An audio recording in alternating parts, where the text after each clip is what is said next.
Today we're talking about true crime cases, difficult cases that are unsolved, and other cases that were only solved because of going back to square one. Something was overlooked, there was some kind of mistake, or something was assumed or taken for granted that was not true. And until it was re-examined, until investigators went back to square one, the case was going nowhere. And sometimes you have to go back to square one if a case is unsolved, if there appears to be no movement. And even if there is, I mean, what is the problem with verifying the basics of a case by going back to square one? And we'll be taking a look at a couple different cases where this might be a great idea and might lead to them being solved, and why there might be some pushback against this idea by certain authority-worshipping cultists or narrative steers in certain cases.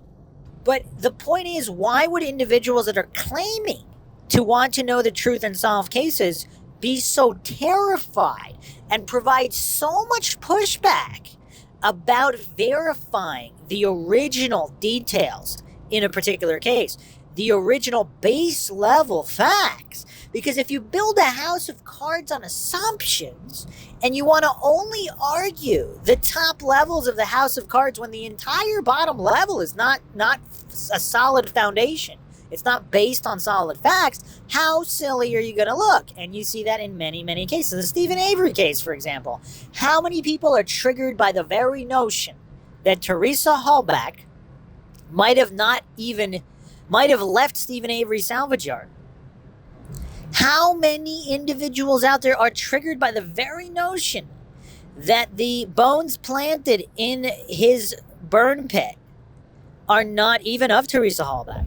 And you see a lot of this goofery going on where people are just terrified to objectively, neutrally, and logically examine the base layer of facts of a case.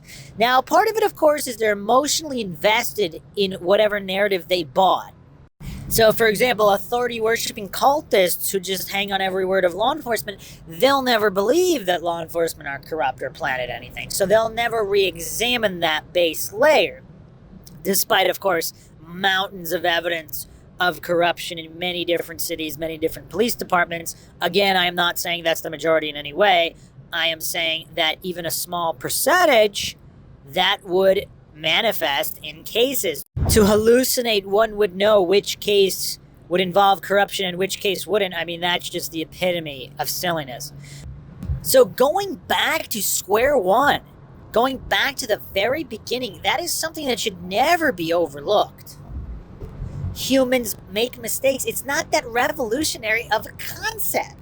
Humans are fallible.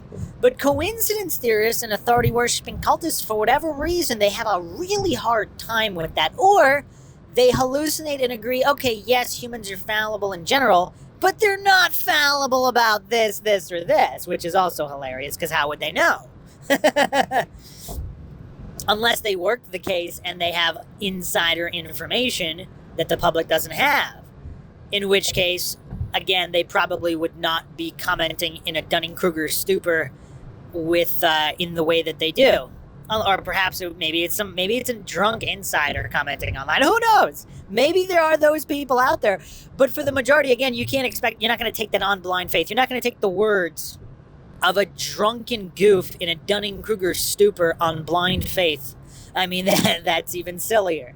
So either way, going back to the very beginning, for cases that are as of yet unsolved, that is a great idea. Furthermore, in other cases that have been solved, a lot of cases are only solved because someone was willing to go back to the beginning, or by sheer accident or happenstance, something came to them that proved one of the earlier assumptions was untrue. Either way, going back to the beginning was the critical factor in solving some of these cases. So it's very, very intriguing on why certain individuals don't want to go back to square one and don't want to verify initial information.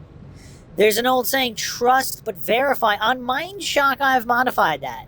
The MINDSHOCK motto, of course, is the only thing we know for sure is that we don't know anything for sure. But then also, not trust and verify, but distrust and verify. Because, of course, humans are fallible. Sometimes humans lie. Sometimes humans engage in corruption. And sometimes humans simply make mistakes and they don't realize that they are reporting information that's not true, even if they believe it to be true. Even if they're honest and they're honestly trying to do their job, they're reporting information that's not true. So that's not going to get anywhere by just assuming, by just hallucinating that everything reported initially in a case is 100% true and every house of cards needs to be built on top of whatever was assumed to be fact from the beginning. But for cases that are as of yet unsolved, you have to go back to square one. At the very least, verify the information that was purported to be true, that the base layer of facts. And what's the harm in verifying it? What's the harm in verifying it a second or third time? The case is as of yet unsolved. So if you really want to solve these cases, going back to square one is paramount. Paramount for all these cases.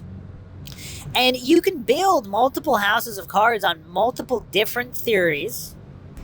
And again, because if you can't verify the facts, that means any number of lines of inquiry splintering into different theories, any one of those theories could be true. So if you honestly do that and you're saying, okay, well, we don't have definitive base layer facts. And again, we don't have those base layer facts. So we are forced to consider multiple contradictory theories. Now, we know that all the theories can't be true if they're contradictory. Since we don't know which one is true, it makes sense to theorize multiple different theories, and you have to go back to the beginning when examining any of them. That's the key.